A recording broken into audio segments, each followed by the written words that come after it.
अब मान लो कोई व्यक्ति चंदा इकट्ठा कर रहा है, अब हम जैसे साधारण लोगों के पास आएगा तो अपनी अपनी सामर्थ्य के अनुसार जिसकी जो इच्छा होगी वो देगा।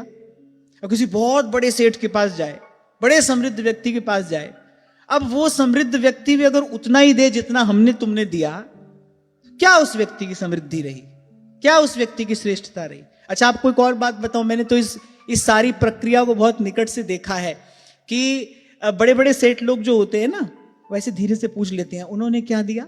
मैंने तो इस प्रक्रिया को बहुत निकट से देखा है। तो पूछ लेंगे तो वो सेठ जी है उन्होंने कितना दिया, इतना दिया, अच्छा उनसे थोड़ा अधिक ही देंगे। तो साधारण व्यक्ति भी ऐसा है। तो भगवान सोचते हैं भाई धर्म अर्थ काम तो सब देवी देवता भी दे देते हैं, इनको कोई प्रसन्न कर ले तो बोले ये सब रिद्धिया सिद्धिया स्वर्ग आदि सुख बोले तो सब देवी देवता भी प्रदान करते हैं। अब भगवान कह रहे भाई हम तो भगवान हैं, कहने को ही भगवान थोड़ी, हम तो होने को भगवान हैं। अच्छा, कहने को भगवान तो बहुत है, आजकल तो गली गली डोलते हैं। मैं तो आपसे कहता ही हूं, आज तो भाई वो समय आ गया, YouTube पर आपके मान लो 10-15 मिलियन फॉलोअर हो जाए तो आप डिक्लेयर्ड भगवान हो, लो आप भगवान का ही अवतार हो, आप ही भगवान हो।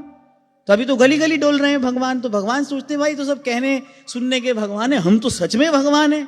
हमारे पास कोई आया है, हमको भाव से हृदय से प्रणाम कर रहा है, हमको तो विशेष वस्तु देनी चाहिए।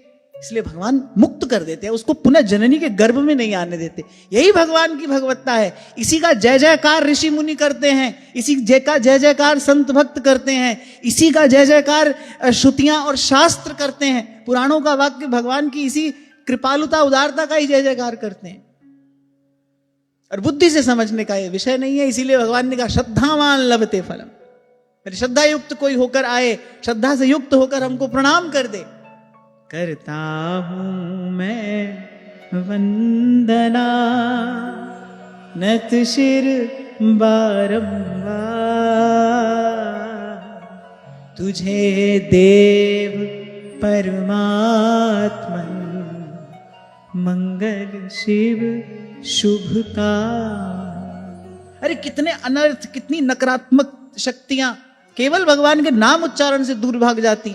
इसलिए मैंने कहा यहां महादेव ने तो भगवान के ऐश्वर्य की बड़ी सुंदर स्तुति की है, भगवान की शक्तियों का विभूतियों का स्मरण किया है, भगवान की भगवत्ता को नमन किया है।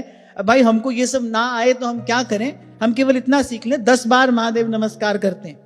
श्री स्वामी सत्यानंद जी महाराज ने जब अमृतवाणी का गान किया है तो सबसे पहले नमस्कार सप्तक कहा है, 7 बार भगवान को नमस्कार किया है। फिर उसके बाद भी वो नमस्कार करते अघाते नहीं, नमस्कार नमस्कार नमस्कार नमस्कार। जब भगवान की कृपा से भगवान की ऐश्वर्यता का बोध होता है ना, जब ज्ञान होता है भगवान के ऐश्वर्य का, तब हमको लगता है भाई इनको प्रणाम के अतिरिक्त और क्या किया जा सकता है, क्या निवेदन किया जा सकता है। बस प्रभु आपकी जय हो सदा ही जय हो। 7 बार भगवान को नमस्कार किया। ये वही का दोहा मैं गा रहा हूं। अंजलि पर मस्तक किए विनय भक्ति के साथ, नमस्कार मेरा तुझे होए जग के नाथ। भक्ति भाव शुभ भावना मन में भर भर पूर, श्रद्धा से तुझको नमो मेरे राम हुजूर। और वैसे भी मुझे लगता है कि इस प्रणाम की विधि में आत्मा का सुख छुपा है। आत्मा प्रसन्न होती है भगवान को प्रणाम करके। सदा आपसे कहता हूं जीव का विशुद्ध स्वरूप क्या है? जीव भगवान का दास है, जीव प्रभु का सेवक है। सेवक भाव में भरकर स्वामी को नमस्कार करे, इसमें सेवक का सुख है, इसमें सेवक का आनंद है। तो हृदय से, भाव से, श्रद्धा से भरकर भगवान को नमस्कार करने से आत्मा संतुष्ट होती है, प्रसन्न होती है। आप में एक पवित्रता का संचार होता है, केवल ऐश्वर्य के ही नहीं, भगवान सकल माधुर्य के, भगवान सारी पवित्रता के, भगवान सारी सकारात्मकता के, सब प्रकार के मंगलों के, कल्याण के मूल हैं। तो इसलिए मैंने कहा इस बात में, इस सिद्धांत में हमारी निष्ठा हो जाए। हाँ, यही भागवत धर्म है, और यही सब धर्मों में सर्वोपरि धर्म है, यही भागवत धर्म है। भाई अब हम भगवान के शरणागत हैं, अब हम श्री हरि के शरणागत हैं।